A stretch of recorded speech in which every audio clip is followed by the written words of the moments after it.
Hi there, it's Friday the 3rd of April 2015. It's Good Friday, so happy Easter to you. I hope you managed to take a bit of time off and have time with your nearest and dearest. So as it's Good Friday, the markets are closed, so I can do my videos a day early. Normally I do them at the weekend, obviously after the markets are closed normally, but things are shut down because it's Good Friday. So we're going to have a look at my open positions in this video, and they're going to go through the positions in alphabetical order, starting with a company called Amara Mining. So Amara Mining have actually done a bit better this week. They've I think gapped up and came down a little bit, but better than last week and the week before. So that's good. And then going on to BT, which came down somewhat this week. A bit of a pain. You can see where I bought it.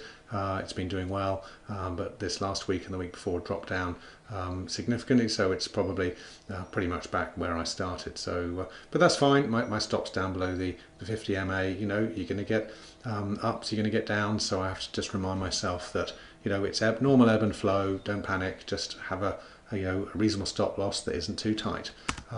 BTG, now do you remember last week particularly, and the week before, I said that if BTG dropped down much further, then the trade was dead, because my stop loss was down here, and pretty much after I bought it, the price of BTG fell down. BTG is a pharmaceutical company, and actually you can see what's happened this week is that the candle of BTG has gone up significantly. So that's great. So let's hope that it'll go on to greater things. So we'll see.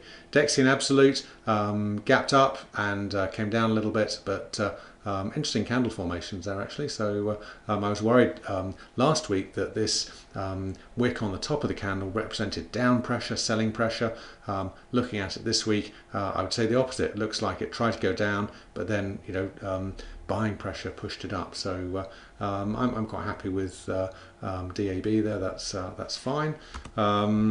Wheat now, wheat went up a bit this week, which is great. You recall me buying it as it went through the MA50, thinking this was the renaissance in the price of wheat. And of course, anytime I buy something, it seems to be the kiss of death, and the price plummets. But cunningly, I had put my stop loss below this low and kept it there. And the price fell right down, didn't break down below that low, and it kind of looks like the price of wheat is starting to go up. So now, this has been what I've been thinking for some long time. It's been up and down, up and down, up and down, but this down isn't lower than that down. Now, to me, that's a good sign. Let me just open the graph up. You'll see that the price of wheat's just been falling away for a long time, really since 2008. So I'm hoping that we're getting towards the end of that, and this might be the beginning of a recovery. In fact, just going back to this graph, you'll see back in 2007, when the price of wheat was 300, and that's that'll be $30, I think. So $3, yeah, $3. I beg your pardon.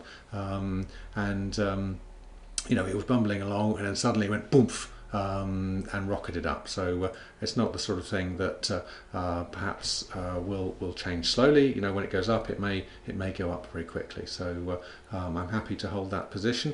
Evraz has, well, what's Evraz done? Compared to last week, it's a little better. It looked like it did very well, but then came down significantly. But it's ended the week better than it did the week before. So that's good. Man Group similarly has gone up. Northgate down, actually. That's a bit of a pain. So again, my stop's down here, but Northgate, sort of car hire and stuff, they've gone down a bit, which is a bit of a bore. Nove Group, life insurance, not much change really with them. Plus 500. Now, this was my trade of last week, and I'm not opened this yet because I said I was going long. Well, I placed an order to go long, and it was a stop order, and I'll talk about this more, I think, probably in the blog post. Essentially, I set an order to buy plus 500 if the price went up above the top of the the candle of the previous week, and it didn't. In fact, it fell down significantly and is lower than the week before. So I'll probably run the order again next week and see what happens. But obviously, if plus 500 is just falling away, I don't want to be long them. I'm only interested in things that are going up. But look at what's happened here. Falling away and a rise. Falling away and a rise. Maybe this is a falling away, and maybe there'll be a rise later on. So I might be able to capitalize on that fallback and do well. We'll see. But I don't have an open position in plus 500, even though I said I was going to have, because my order wasn't triggered. But I'll keep it there because I'll probably keep the order running.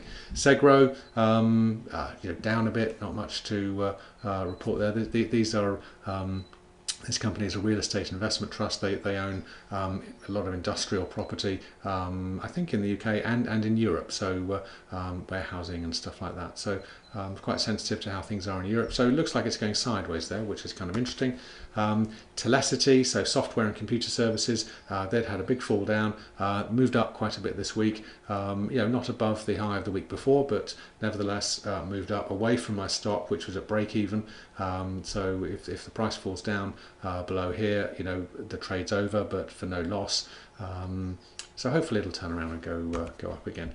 TR European Growth Trust. Now I bought this a couple of weeks ago, hoping that quantitative easing was going to push it ever further upwards. But the past 2 weeks it's done nothing really. So but hanging in there. VOG, Victoria Oil and Gas. You remember I'm long VOG and my stop is down here. It's been so volatile.